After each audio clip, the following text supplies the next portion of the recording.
Captain Joren Vale pressed his weathered hands against the observation deck's reinforced glass, watching the debris field spread before them like scattered jewels against the star-filled darkness.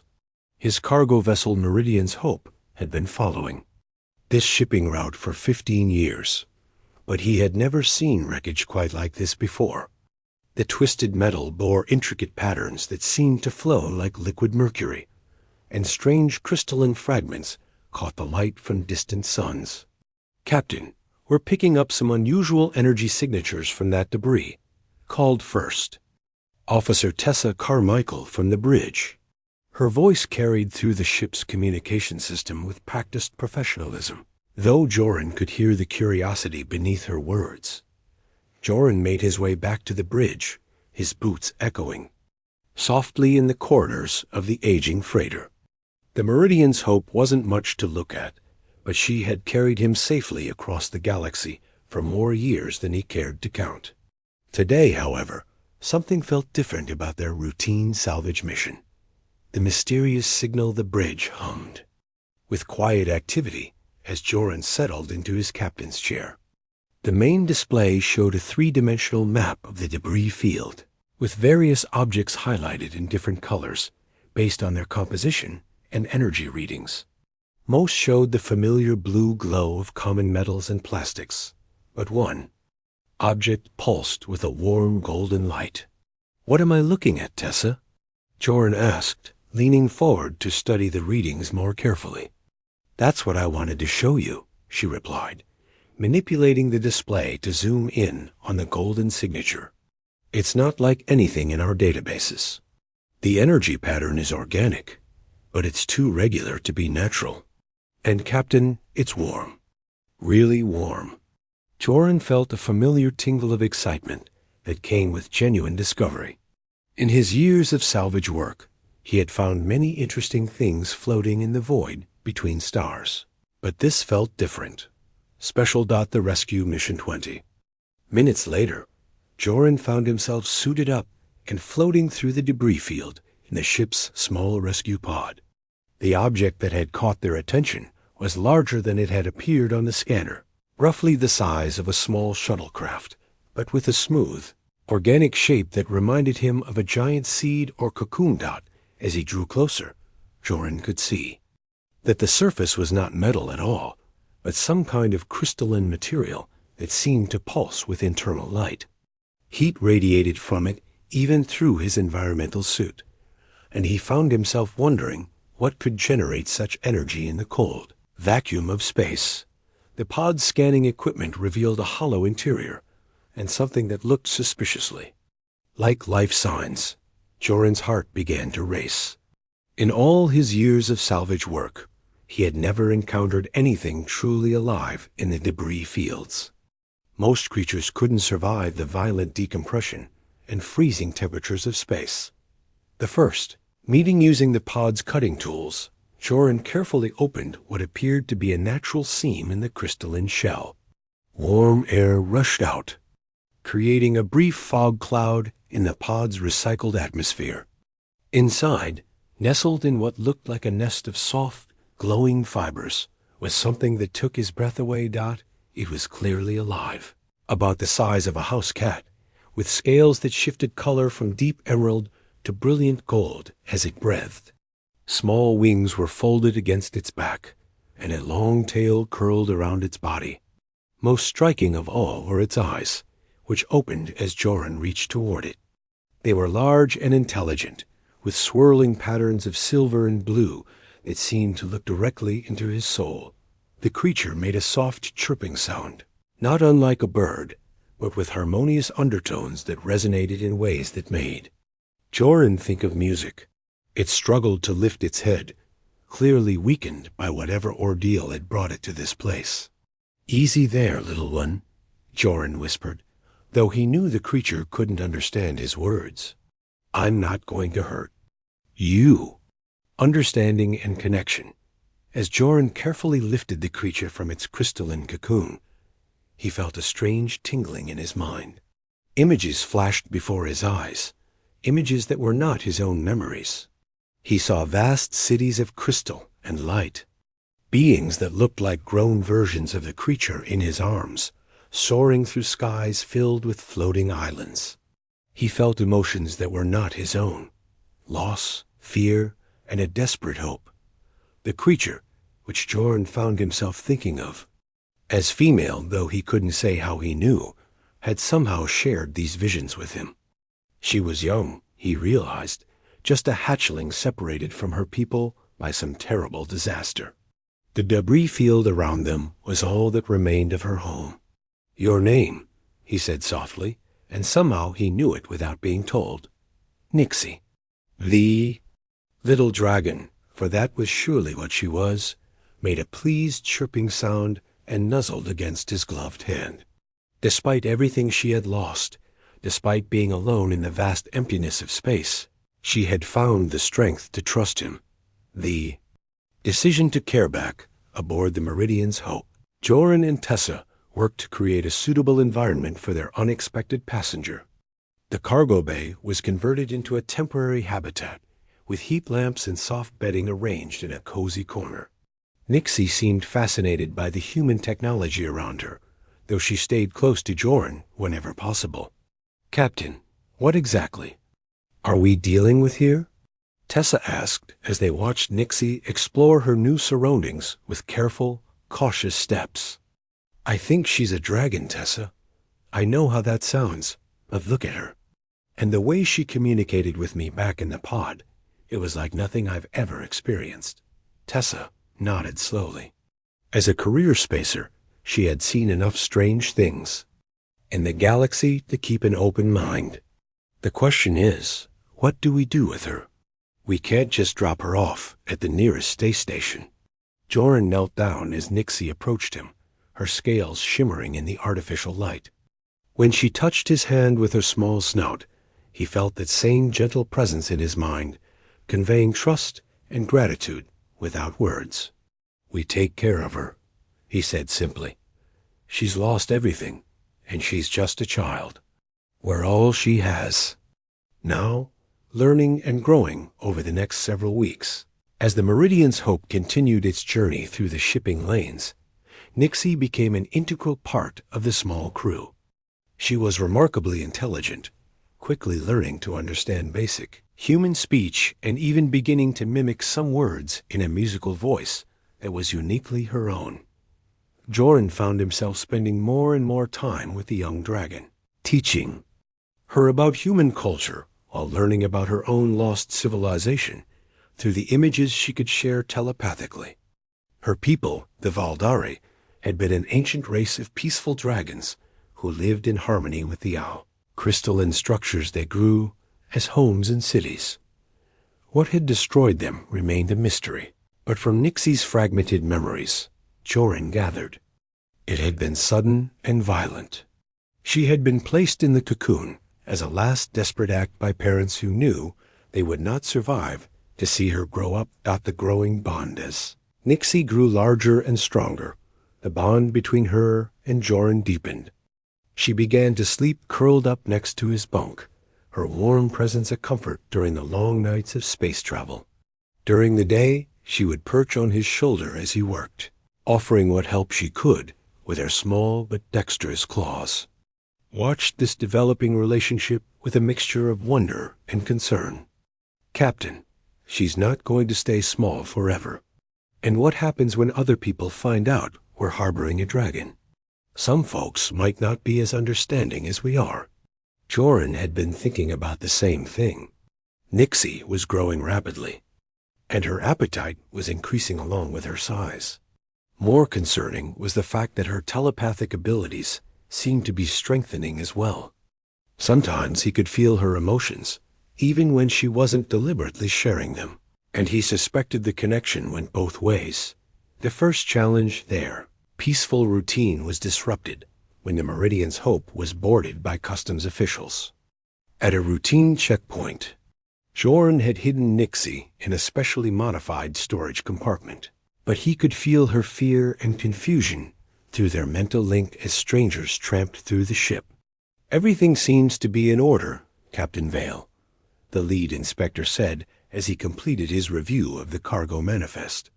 Though I have to say, your power readings are a bit higher than normal for a ship this size. Joren forced himself to remain calm, though his heart was racing. We upgraded the life support systems recently. Probably just running a bit hot while they settle in. The inspector seemed satisfied with this explanation, but as he was leaving, Nixie's fear spiked through. Their connection. She had heard something that frightened her, and suddenly Joren's mind was filled with images of dragons in cages. Dragons being experimented on by beings in white coats. The promise after the inspectors left, Joren rushed to release Nixie from Vale, her hiding place. She was trembling with terror, her scales pale with stress. Through their connection, she shared what she had sensed from the inspector's mind, visions of a secret facility where her people were being held captive and studied.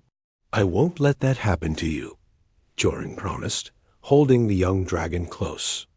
"I don't care what I have to do. I'll keep you safe."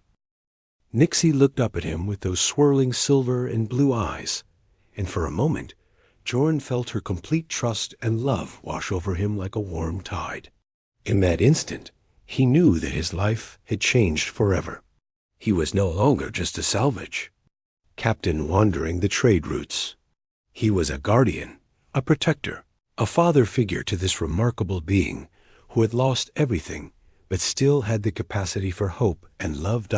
As the Meridian's hope jumped into hyperspace, heading for their next destination, Joren made a silent vow. Whatever it took, whatever sacrifices he had to make, he would ensure that Nixie could grow up free and safe. She deserved nothing less than the chance to become everything her lost people had hoped for in their final moments. The stars stretched into lines of light around them, and somewhere in the galaxy ahead, Joren knew, lay the answers they needed and the future they would build together. 6 months had passed since Joren first found Nixie in that crystalline cocoon, and the young dragon had grown considerably. No longer the size of a house cat, she now stood as tall as Joren's waist when on her hind legs, her wingspan reaching nearly 8 feet when fully extended. Her scales had deepened in color, showing rich emeralds and golds that caught the light, like precious gems. More importantly, her telepathic abilities had strengthened to the point where she could communicate in full sentences through their mental link. The Meridians' hope had been modified extensively to accommodate her growth. The cargo bay now served as her primary living space, with reinforced perches and a specially designed alcove where she could sleep comfortably. Joren had invested most of his savings in these modifications, but he considered every credit well spent. "She's remarkable, Captain," said Dr. Finn Morrison, the xenobiologist they had secretly consulted at the Centauri Research Station. The elderly scientist had agreed to examine Nixie discreetly, his curiosity overriding his caution when Joren described their situation. "Her neural pathways are unlike anything in our databases. The telepathic centers in her brain are not just active, they're evolving." The hidden examination DR. Morrison ran his scanner over Nixie's head while she sat patiently on the examination table, her tail curled around her feet. Through their connection, Joren could feel her mild discomfort with the unfamiliar sensations, but also her trust in his judgment. "The human is kind." Nixie spoke directly into both their minds, her mental voice now carrying the wisdom of someone far older than her actual age. "His thoughts are gentle, like yours, Joren. He wishes to understand, not to harm." Dr. Morrison nearly dropped his scanner. "Incredible. She's reading my emotional state as clearly as if I were speaking aloud. Captain, do you understand what this means? She's not just telepathic. She's empathic on a level we've never encountered before." Joren nodded, though his expression remained troubled. "That's part of why I brought her to you, Doctor. She's been having dreams lately, visions of other dragons. She thinks there might be more survivors out there." The disturbing visions that night. As the Meridian's hope drifted in orbit around Centauri Prime, Nixie shared her latest vision with Joren. Through her eyes, he saw vast underground facilities carved into asteroid interiors, filled with dragons of all sizes held in energy cages. The dragons looked listless and defeated, their natural radiance dimmed to almost nothing. "They are being studied," Nixie explained, her mental voice heavy with sorrow. "Beings in white coats take their blood, their scales, pieces of their essence. They seek to understand the source of our gifts, but they do not care about our pain." The images shifted to show the captors more clearly, and Joren's blood ran cold. They were not humans, as he had initially feared, but members of the Corvani Empire, a militaristic species known for their ruthless expansion across the Outer Rim territories. The Corvani have been expanding their research operations lately. Dr. Morrison confirmed when Joren shared this information. There have been rumors of them capturing rare species for experimentation, but nothing concrete enough for the Galactic Council to act upon. The dangerous discovery. 2 weeks later, their worst fears were confirmed when the Meridian's Hope was approached by a Corvani patrol vessel while traveling through a supposedly neutral shipping lane. The alien ship was sleek and predatory, its hull covered in sensor arrays that Joren recognized as biological scanners. "Cargo vessel, prepare to be boarded for routine inspection," came the transmission in heavily accented galactic standard. By order of the Corvani Research Directive. Joren's hands flew over the controls, routing power to the engines while simultaneously activating the ship's stealth systems. It was outdated technology, but it might buy them enough time to escape. Through his connection with Nixie, he could feel her terror as she recognized the ship's design from her visions. "They have found me," she whispered in his mind. "I can sense others of my kind aboard their vessel. They are in pain, Joren. Such terrible pain." The narrow escape, the next few minutes were the longest of Joren's life. The Meridian's Hope was not built for high-speed maneuvers, but desperation drove him to push the old freighter beyond her limits. Behind them, the Corvani ship gave chase, its superior speed allowing it to gain ground rapidly. "Tessa, reroute everything from life support to the engines," Joren called to his first officer, "and send a distress signal on the emergency frequencies." "Captain, if we dump life support, we'll have maybe 20 minutes of air," Tessa replied, her fingers dancing over her console. "Then we better make those 20 minutes count." Nixie had positioned herself at the rear of the bridge, her scales now glowing, with an inner light that Joren had never seen before. Through their bond, he could feel her drawing upon some deep reservoir of power, something primal and ancient that existed within all dragons. "I can help," she said, her mental voice now carrying harmonics that seemed to resonate through the ship's hull. "But you must trust me completely." The dragon's power, what happened next, would be burned into Joren's memory forever. Nixie spread her wings wide and began to sing, not with her voice, but with her mind. The song was wordless, but filled with such beauty and power that every system on the ship began to respond. The engines, already pushed beyond their limits, suddenly found new reserves of energy. The hull plating, stressed from the high-speed flight, began to strengthen and repair itself. Most incredibly, the ship began to phase in and out of normal space, becoming translucent and ghostly. The Corvani weapons passed harmlessly through. Them, unable to lock onto a target that existed partially outside their dimensional framework. "Impossible," Tessa breathed, staring at her sensor readings. "We're moving through subspace without a subspace drive." The chase continued for another 10 minutes before the Corvani ship finally gave up, unable to track or target the mysteriously phasing freighter.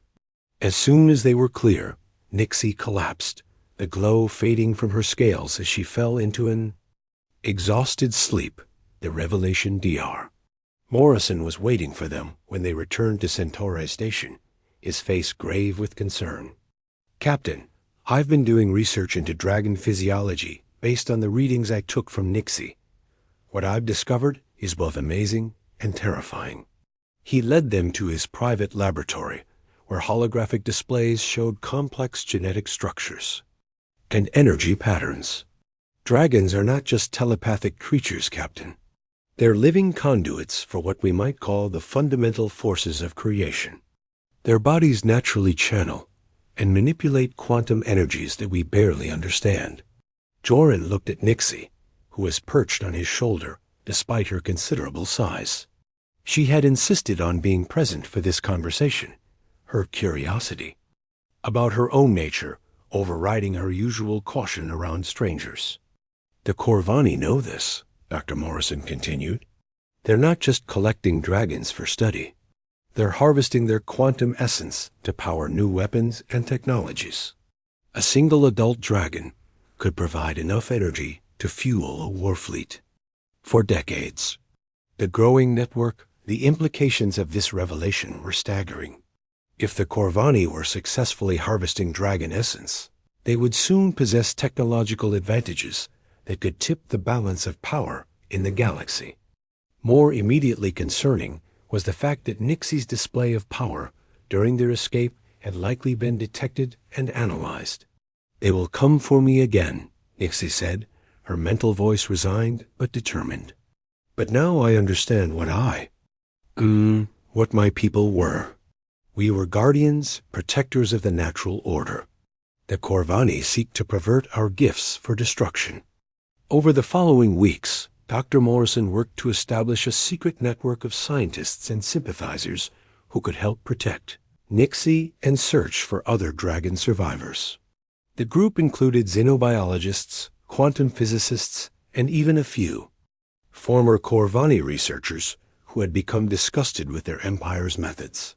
"We've identified at least 6 facilities where dragons are being held," reported Dr. Vera Chun, a quantum specialist who had joined their cause. "The problem is, they're all heavily fortified and located in Corvani space. Any rescue attempt would be tantamount to an act of war." The unexpected alliance, the solution to their problem, came from an unexpected source. Commander Brex Torvin arrived at Centauri Station aboard a ship that defied easy categorization. It was clearly of dragon design, with flowing organic lines and crystalline components, but it incorporated technology that seemed far in advance of anything in the known galaxy. Brx himself was immediately recognizable as a dragon, though he was larger and older than Nixie, his scales showing the deep purple and silver colorations of maturity. When he entered Dr. Morrison's laboratory, Nixie's reaction was one of pure joy and relief.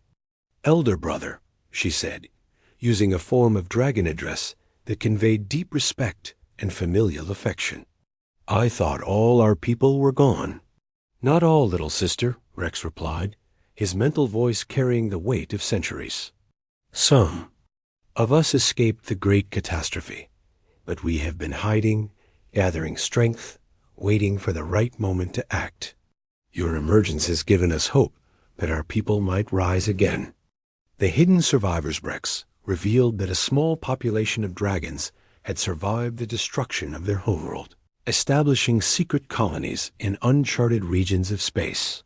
They had been watching the galaxy, particularly the Corvani expansion, with growing concern. "We are few," he explained to the assembled group, "but we are not powerless. The question is whether we can trust humans to stand with us against the Corvani threat. Your species has not always been kind to those who are different." Joren stepped forward, placing a protective hand on Nixie's neck. "Not all humans are the same, Commander. Some of us believe that all intelligent life deserves freedom and respect. Nixie has taught me that friendship and trust can transcend species barriers." Through their connection, Joren felt Nixie's gratitude and love emotions, so pure and strong that they brought tears to his eyes. In that moment, he knew that whatever dangers lay ahead, they would face them together. The choice ahead, as the meeting concluded, the magnitude of their situation became clear. They were not just dealing with the rescue of individual dragons, but with a conflict that could reshape the balance of power in the galaxy. The Corvani had to be stopped, not just for the sake of the captured dragons, but for the protection of all free species. The path ahead will be dangerous, Brex warned. The Corvani will not give up their prizes easily, and they have allies among other aggressive species. We will need every friend we can find. Nixie looked up at Joren, her swirling silver and blue eyes reflecting both determination and trust. Will you stand with us, Joren? Will humanity join us in this fight for freedom? Joren didn't hesitate. Yes, he said simply. We'll stand with you, all of us. As they began to plan their next moves, Joren realized that his quiet life as a salvage captain was truly over. He was now part of something much larger, a struggle that would determine the fate of an entire species, and possibly the freedom of the galaxy itself. But looking at Nixie, seeing the hope and courage in her ancient eyes, he knew he had made the right choice. The bond between human and dragon had grown beyond friendship or even family. It had become a symbol of what was possible and different. Species chose cooperation over conflict, understanding over fear. Whatever challenges lay ahead, that bond would be their greatest strength. 3 years had passed since Commander Brex Torvin first appeared at Centauri Station, and the galaxy had changed in ways no one could have predicted. This secret alliance between the surviving dragons and sympathetic human factions had grown into a formidable resistance movement. Nixie, now fully grown and magnificent in her adult form, stood nearly 12 feet tall with a wingspan that could cast shadows over entire city blocks. Her scales had deepened into brilliant combinations of emerald, gold, and sapphire that seemed to contain entire galaxies within their depths. The War Council convened aboard the Starforged Destiny, a massive vessel that represented the pinnacle of human-dragon cooperation.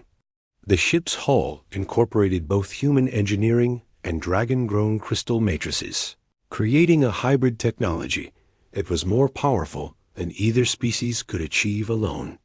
In the central command chamber, representatives from dozens of worlds gathered around a holographic display showing the current state of the conflict.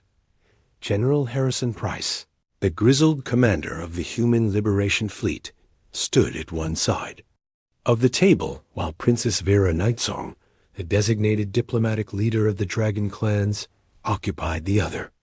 Between them, Joren and Nixie represented the bond that had started it all, the proof that cooperation between their species was not only possible but essential. The Corvani Empire's expansion, the situation continues to deteriorate. General Price reported, his weathered face grim as he manipulated the holographic display. Red markers appeared across multiple star systems, indicating Corvani military installations and research facilities. Intelligence reports suggest they've successfully weaponized Dragon Essence technology. Their new ships are faster, more heavily armed, and nearly indestructible by conventional means. Princess Vera's mental voice carried the weight of centuries as she responded, her thoughts touching every mind in the chamber simultaneously. We have confirmed the locations of 17 facilities where our people are being held. The conditions are beyond description. Many of our kin have already died from the harvesting procedures. Through his bond with Nixie, Joren felt her pain at these words. Each lost dragon represented not just an individual tragedy, but the loss of irreplaceable knowledge and wisdom accumulated over millennia. The dragon population had been small to begin with, making every life precious beyond measure. The impossible. Mission DR. Finn Morrison, now serving as the Alliance's chief science advisor, stepped forward to address the council. His hair had gone completely gray during the years of conflict, but his eyes remained sharp with determination. We've developed a theoretical solution, but it requires a level of coordination and risk that borders on the impossible. The holographic display shifted to show a detailed schematic of the Corvani home system, with its heavily fortified capital. world and the massive orbital research station known as the Nexus. The majority of captured dragons are being held at the Nexus. If we could disable the station's defenses and evacuation systems simultaneously, we might be able to rescue them before the Corvani can relocate or eliminate them. The key word being might, General Price observed dryly. The Nexus is protected by the entire Corvani home fleet. Even with our new hybrid ships, we'd be outnumbered 50-1. The Dragon's solution Nixie had been silent throughout most of the briefing, but now she stepped forward, her massive form moving with fluid grace. When she spoke, her mental voice carried overtones of ancient power that made everyone in the chamber straighten with attention. There is another way, she said, images flowing from her mind to theirs. The old songs speak of the great harmony, a joining of dragon consciousness that was used only in the most desperate times. If enough of us link our minds and powers together, we could create a resonance cascade that would disable Corvani technology across an entire star system. Princess Vera's scales darkened with concern. The great harmony has not been attempted for over 1,000 years, and never with so few participants. The risks are enormous. If the harmony fails, every dragon involved could be lost. And if we do nothing, Nixie replied firmly, we lose them anyway, along with any hope of rebuilding our civilization. The human contribution Joren had been listening to the debate with growing unease, sensing through his bond with Nixie the terrible weight of the decision she was contemplating. Finally, he spoke up. There's something you're not considering. Nixie and I have been bonded for years now. Our minds are linked in ways that go beyond normal dragon telepathy. If the harmony is about joining consciousness, then maybe humans can be part of it too. The chamber erupted in surprised murmurs. Princess Vera's mental voice carried skeptical overtones as she replied, "Human minds are not structured like ours. Captain Vale, the harmony requires participants who can think and feel on quantum levels. But some humans have been living and working closely with dragons for years now." Dr. Morrison interjected, his scientific curiosity overriding diplomatic protocol. "We've documented measurable changes in their neural pathways. It's possible that extended telepathic contact has created adaptations we don't fully understand." The volunteers, within hours of the proposal being made, dozens of humans who had formed bonds with dragon partners volunteered to attempt the unprecedented joining. Among them was Tessa Carmichael, who had become bonded with a young dragon named Ember during a rescue mission 2 years earlier. Her transformation from skeptical first officer to passionate advocate for dragon rights exemplified the changes that had swept through human society.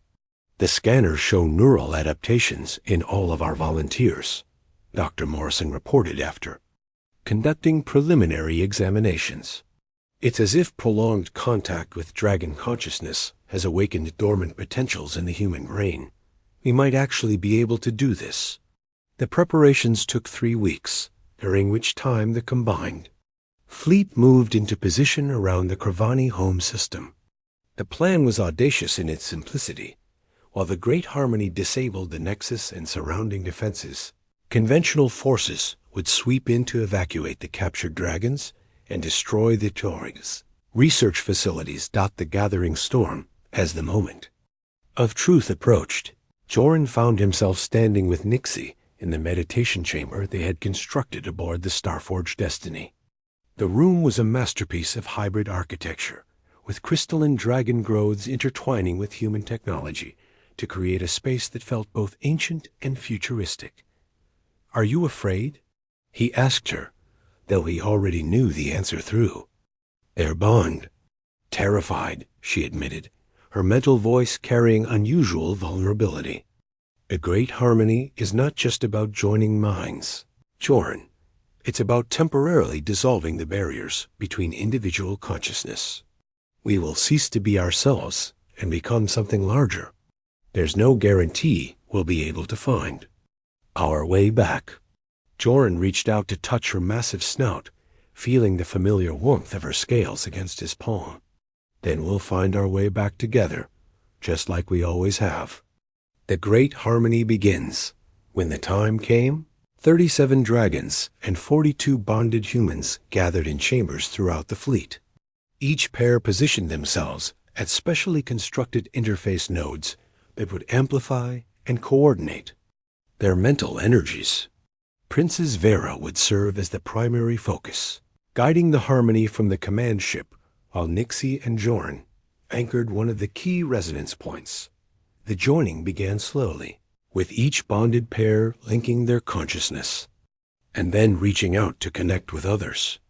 Joren felt his individual identity start to blur as Nixie's mind merged completely with his own. Her memories became his memories, her emotions his emotions, until he couldn't tell where he ended and she began. Then the expansion accelerated, and suddenly his awareness encompassed not just Nixie, but dozens of other dragons and humans.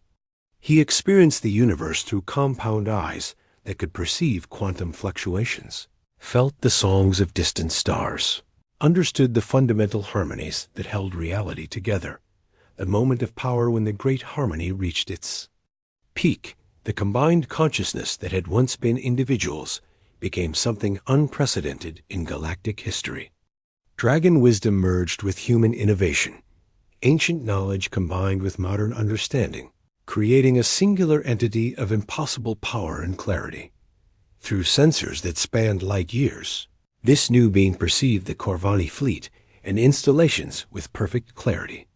The alien technology, for all its advancement, was crude and discordant compared to the elegant quantum structures that dragons could perceive and manipulate. With a focused thought that contained the will of dozens of minds, the harmony reached out and began to unweave the electromagnetic foundations of Corvani technology. Ships lost power, weapon systems failed, defensive shields collapsed like soap bubbles. The mighty Nexus station, previously impregnable in its orbital fortress, went dark and silent as its quantum cores were gently but inexorably dismantled from the inside out. The rescue and return. Conventional rescue forces moved in immediately, their ships protected by the Harmony's influence as they swept through the disabled Corvani defenses. In the depths of the Nexus, they found horrors beyond imagination, but also hope. Hundreds of dragons, weakened but alive, were freed from their crystalline prisons and evacuated to safety as the rescue operation concluded. The Great Harmony began the delicate process of separating back into individual consciousness. This proved to be the most dangerous phase, as several participants nearly lost themselves in the vast unified awareness they had helped create. But one by one, guided by the bonds of love and friendship that had brought them together in the first place, they found their way back to themselves. Jore, and opened his eyes in the meditation chamber, gasping as his individual identity reasserted itself. Nixie lay beside him, her scales dim with exhaustion, but her eyes bright with triumph. Through their renewed bond, he felt her joy at the successful rescue and her relief at their safe return to separate consciousness. The new alliance, the aftermath of the Great Harmony, sent shockwaves throughout the galaxy. The Corvani Empire, stripped of their dragon-powered technology, found themselves suddenly vulnerable to the Alliance forces. Within months, their military expansion had ground to a halt, and their government was forced to negotiate a ceasefire. More importantly, the demonstration of human-dragon cooperation had inspired other species to join the alliance. The Centauri Federation, the Andromedan Collective, and even some reformed Corvani colonies declared their support for the new galactic order based on cooperation rather than conquest. Princess Vera and General Price worked together to establish the Galactic Harmony Council, a governing body that would ensure no species could again enslave another for their unique abilities.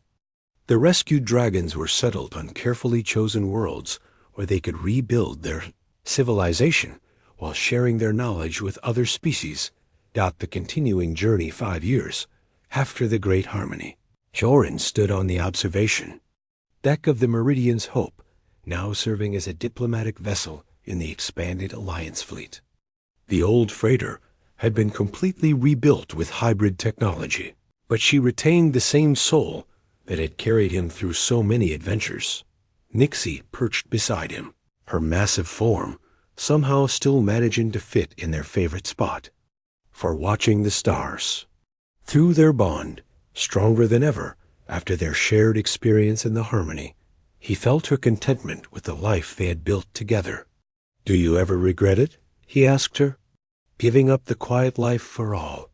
This politics and diplomacy?" Her mental laughter was warm as sunlight. "Quiet was never really an option for us, was it? From the moment you found me in that cocoon, we were destined for something larger than ourselves." She was right, of course. Their bond had grown from a simple rescue into a symbol of what was possible when different species chose understanding over fear, cooperation over conflict. The galaxy was a better place because they had been willing to risk everything for each other, as they watched the stars wheel by outside the viewport. Joren knew that their story was far from over. There would be new challenges, new species to meet and understand, new frontiers to explore. But whatever came next, they would face it together, human and dragon united in purpose and bound by love that transcended the boundaries between worlds.